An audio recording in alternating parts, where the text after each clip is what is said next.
Let's get creative with the 130 ScrawlrBox.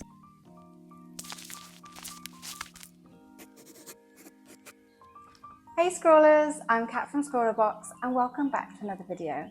Today we're going to get into some of those tips and tricks as seen in this month's zine. Let's get into it.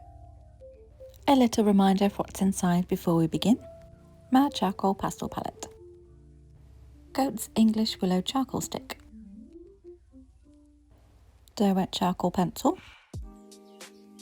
Mad Blending Stump. Mad Palette Knife. Mad Kneadable Eraser. Scrawler Sticker. Incredible featured artwork by Mad Charcoal himself. Drawing paper. And the ScrawlrZine, and this is what we're going to be getting into today. Every month, each zine is packed full of tips and tricks so you can get used to these supplies, just in case you've never used them before. Let's get into it then, shall we? I'll be using the paper from this month's box. It's a nice paper suitable for dry mediums. It's slightly off-white and has a nice tooth to it.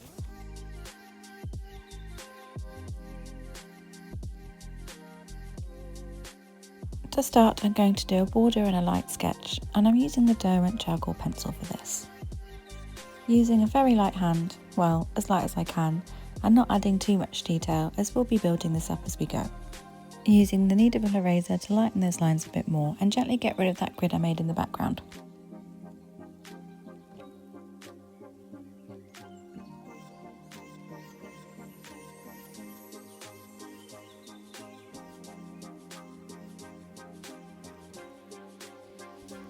Just going to remind myself of where to begin, and we're going to start with the basic tips.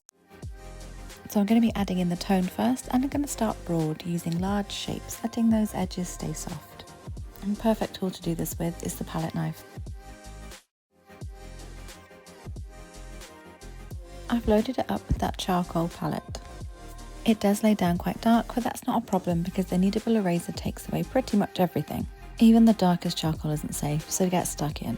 As you can see, I'm doing quite loose shapes. I'm more focused on building up areas of tone rather than details. At this stage there isn't a lot of contrast, but that'll come later. Using the eraser to pick up more of the charcoal so the background is lighter. I've rolled it into a tiny ball to do this. So this process is all about the layers, so I'm just going to go back in and build up more of those layers of tone. Building up slowly means you've got a little bit more control of the outcome, even though it might not feel like it right now. I'm going to switch to that charcoal stick now. Breaking it in half was a lot harder than I thought it was going to be. We can start to get a little bit more expressive with our marks now. Keeping the strokes of the direction of the hair and then blending with a blending stump, because we're still not at the detail stage. Try not to blend too much because this will make your layers too flat. And we've definitely entered the ugly stage. This is the stage where all of your vision disappears and it feels like it's never going to happen. We just have to trust the process. All those initial marks and blocks build up in the end.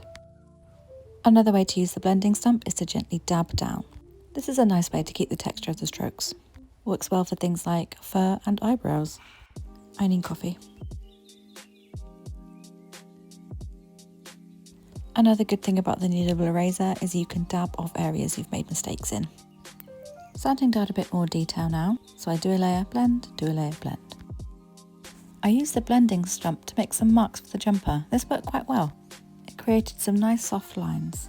I didn't add any charcoal, I just used what was already on there.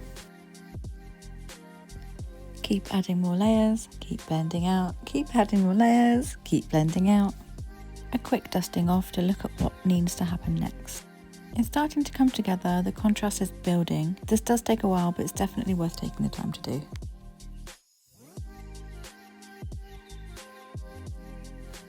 And now we're at this stage, I can start going in with more definitive marks. I also found taking away charcoal was adding to the contrast, which was working really nicely. And you can bend and twist this little bit of Kneadable Eraser to any shape you want so you can get into the nooks and crannies.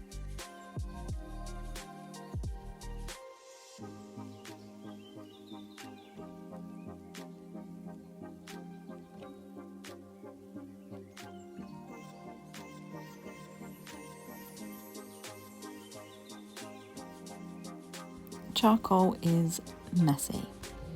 To stop more unwanted smudges, I should have worn gloves, so I have had to keep cleaning my hands. However, that didn't stop me getting fingerprints all around the edge, but that's okay, I'm going to get rid of them now with that Kneadable Eraser, using the tissue paper to stop the rest of the drawing from being affected.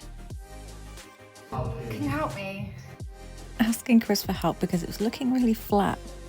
He suggested the hair needed highlights, and I agreed that was a good shout. So if in doubt, ask an arty friend or anyone in the Scrawlr community. We're all in this together. I rolled the eraser into a tiny little strip to lighten the area and worked back into it with strokes. This didn't happen straight away, and it was built over many layers again, but I got there in the end.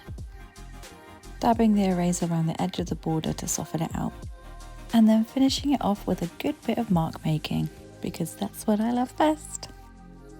And I think we're done. And there we have it, tips and tricks with the 130 ScrawlrBox done. Hope you found this video useful. Until next time, keep scrolling. Thanks everyone for watching. This box was probably my favourite of this year so far, mainly because I'm a huge fan of Josh Hernandez. And if you made it this far, give us a little face emoji, whatever one suits your mood right now. Okay, thanks, bye!